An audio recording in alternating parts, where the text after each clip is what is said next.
Ciao a tutti e benvenuti! Se questa è la prima volta che capitate sul mio canale Fly High in Italian o bentornati! In questo episodio vedremo l'utilizzo degli aggettivi possessivi impersonali proprio e altrui. Vi ricordo che potete regolare la velocità del video se parlo troppo lentamente o se parlo troppo velocemente premendo sulle impostazioni sulla rotellina in basso a destra del video e oltre a sottotitoli in italiano ho preparato anche sottotitoli in inglese, francese, spagnolo e russo se ne avete bisogno. Quindi oltre alle forme dell'aggettivo possessivo mio, tuo, suo, nostro, vostro, loro, che abbiamo visto in un altro episodio, ci sono in italiano anche due aggettivi possessivi impersonali che sono proprio e altrui. Proprio ha 4 forme, quando invece per esempio in inglese verrebbe tradotto semplicemente come one's own. E abbiamo proprio al maschile singolare, propria al femminile singolare, propri al maschile plurale e proprie al femminile plurale. Proprio può essere utilizzato invece che la terza persona singolare, suo, sua, quindi o anche quella plurale, loro, solo quando però il soggetto e il possessore sono la stessa persona. Quindi il soggetto della frase è anche la persona che possiede. Vediamo quindi queste frasi, per esempio, Maria abita nel proprio appartamento. Potremmo anche dire Maria abita nel suo appartamento, ok? Vedete, in questo caso Maria è il soggetto e è anche il possessore, quindi soggetto e possessore sono la stessa persona. Giovanni abita nella propria casa o anche Giovanni abita nella sua casa, ok? Però ecco, vedete, in questo caso si può sostituire alla terza persona singolare, suo, sua, poi appunto vedremo anche quella plurale, però perché il soggetto e il possessore della cosa sono la stessa persona, ok? Luca è sempre fisso sulle proprie idee, qui sostituirebbe sulle sue idee. Laura è presa dai propri problemi, ok? O invece che dire dai suoi problemi. Come vedete, proprio precede la cosa o la persona posseduta e anche lui si accorda in genere e in numero con la cosa o la persona posseduta ed è preceduto dall'articolo determinativo oppure può essere a volte anche una preposizione articolata a seconda del contesto della frase. Quindi usare proprio invece che l'aggettivo possessivo rafforza proprio l'idea che il possessore di questa determinata cosa è proprio questa persona specifica e non qualcun altro, ok? Quindi rafforza proprio l'idea del possessore e l'uso poi di proprio è anche obbligatorio nelle costruzioni impersonali. Per esempio, bisogna risparmiare i propri soldi, quindi vediamo che non mettiamo bisogna risparmiare i suoi soldi, i loro soldi, insomma è una costruzione impersonale in questo caso, quindi vuol dire che manca il soggetto, qui bisogna è generale, ok? Bisogna risparmiare i propri soldi, quindi dovremo utilizzare propri. E poi è necessario, anche qui un'altra costruzione impersonale, è necessario fare i propri errori per migliorare. E poi anche l'utilizzo di proprio è fortemente raccomandato nel caso in cui il soggetto è indefinito. Quindi, per esempio, ognuno è responsabile delle proprie azioni. Quindi vedete qui in questo caso il soggetto indefinito è ognuno. Quindi dovremmo utilizzare proprie dopo, proprie azioni, ok? Oppure tutti hanno la propria storia da scrivere. In questo caso anche qui il soggetto indefinito è tutti e allora l'utilizzo di propria in questo caso è fortemente raccomandato invece che dire tutti hanno la loro storia da scrivere, ok? È proprio molto più raccomandato l'utilizzo di propria.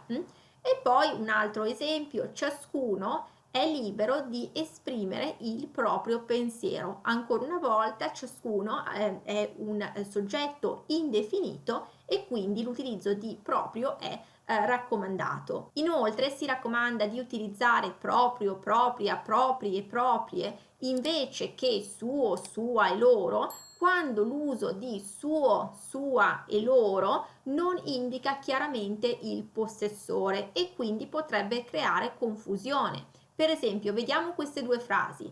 Giovanni chiede a Luca di mangiare la sua pizza e Giovanni chiede a Luca di mangiare la propria pizza. Cosa notate? Qui è un po' ambigua questa frase perché è Giovanni che chiede a Luca, Giovanni mettiamo che ha la pizza davanti a sé, chiede a Luca di mangiare, cioè chiede che Luca mangi la sua pizza, cioè che Luca va davanti a mangiare la sua pizza, o vuole che Luca mangi la pizza che Giovanni ha davanti a sé sul tavolo, capite? Quindi insomma qual è qui il significato? È un po' ambiguo. Se però mettiamo, quindi in questo caso in Giovanni chiede a Luca di mangiare la sua pizza, potrebbe essere che ci si riferisca alla pizza di Giovanni o alla pizza di Luca, ok? Ma se invece diciamo Giovanni chiede a Luca di mangiare la propria pizza, qui Giovanni vuole che Luca, dopo che ha finito di mangiare la sua pizza, vada alla pizza di Giovanni, vada alla sua stessa pizza, alla propria pizza e inizia a mangiare anche la pizza di Giovanni. Quindi vediamo che l'utilizzo qui, proprio l'utilizzo di propria, rende proprio chiaro che ci si riferisce alla pizza di Giovanni, ok? Quando invece il possessore non è il soggetto grammaticale della frase, allora l'utilizzo di suo, sua e loro è obbligatorio. Non possiamo utilizzare proprio, propria, proprie, proprie. Vediamo questi due esempi. Ho parlato con Luigi e con i suoi fratelli. Qui non potremmo dire ho parlato con Luigi e con i propri fratelli, perché attenzione, qual è il soggetto? È io, giusto? Io ho parlato con Luigi e con i fratelli di Luigi, questi fratelli si riferiscono a Luigi, non sono i miei fratelli, quindi non posso dire con i propri fratelli, perché sto parlando proprio dei fratelli di Luigi, ok? Un altro esempio, ho visto Giovanni e il suo cane. Anche qui il suo cane, questo suo si riferisce a Giovanni, ok? Non è il mio cane, quindi il soggetto sono io, ma non sono il possessore del cane, vedete? Quindi il soggetto grammaticale della frase non è il possessore, ok? Quindi non possiamo utilizzare proprio, propria, propri, propri, perché c'è proprio questa discordanza in questo caso. Quindi qui ci riferiamo al cane di Giovanni e quindi dovremo utilizzare il suo cane. E poi l'aggettivo possessivo proprio può essere utilizzato in combinazione con gli altri aggettivi possessivi, mio, tuo, suo, nostro, vostro, loro, per rafforzarli, come per esempio in questi esempi. Fanno sempre il loro proprio interesse, oppure Sara è responsabile delle sue proprie azioni. Vedete come rafforziamo in questo caso il fatto che lei sia responsabile delle sue proprie azioni, lo mette proprio più in evidenza, ok? Utilizzando sia il sue sia il proprie. E poi un'altra, ce l'ho fatta con le mie proprie forze, quindi vediamo qui, vogliamo proprio mettere in evidenza che ce l'abbiamo fatta da soli, quindi con le mie proprie forze, quindi rafforziamo ancora di più il possessivo, utilizzando sia il possessivo sia l'altro aggettivo possessivo che è appunto proprio in questo caso. Proprio può anche avere poi la funzione di pronome possessivo di terza persona singolare o plurale col significato di suo o loro personale, come per esempio nella frase è più semplice criticare gli errori degli altri piuttosto che riconoscere i propri. Vedete, in questo caso i propri ha proprio una funzione di pronome possessivo, e perché non menzioniamo errori, giusto? Quindi invece che ripetere ancora, è più semplice criticare gli errori degli altri piuttosto che riconoscere i propri errori, non mettiamo errori, quindi propri ha una funzione di pronome possessivo, ok? E poi abbiamo altrui. Altrui è invece invariabile, quindi non ha forme diverse. Abbiamo la forma fissa altrui e indica un soggetto indefinito, è un po' un sinonimo di altri, di un'altra, di un altro, e si può riferire solamente a persone, non a cose. E viene tradotto in inglese come of other people, other people's, of others, ok? Quindi sempre anche qui una relazione di possesso.